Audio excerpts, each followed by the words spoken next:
আসসালামু আলাইকুম এভরিওয়ান, কি অবস্থা সবার? আশা করি সবাই ভালো আছেন। আমি আলহামদুলিল্লাহ খুবই ভালো আছি। তো আজকে চলে আসলাম নতুন আরেকটি ভিডিও নিয়ে। আমি ব্লগার ইমরান হাসান আপনাদের মাঝে। তো প্রথমে সবাইকে জানিয়ে দিই জুম্মা মুবারক। তো বাসা থেকে বের হয়েছে জুম্মার নামাজ পড়ার উদ্দেশ্যে।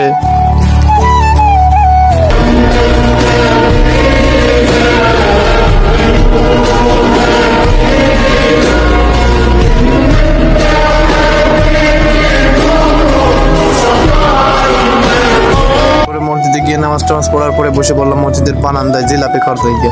তো জিলাপি টিলাপি দিল, তারপরে খাওয়া দাওয়া করলাম, তারপরে বাতাসা দিল, বাতাসা খাইলাম। এরপরে চলে আসলাম বাড়ির দিকে, রওনা হলাম। তো বাড়িতে আসার সময় দেখেন বৃষ্টির দিনে রাস্তাঘাট অনেক সুন্দর, সবুজ শ্যামল প্রকৃতি বৃষ্টির দিনে ফুটে উঠেছে।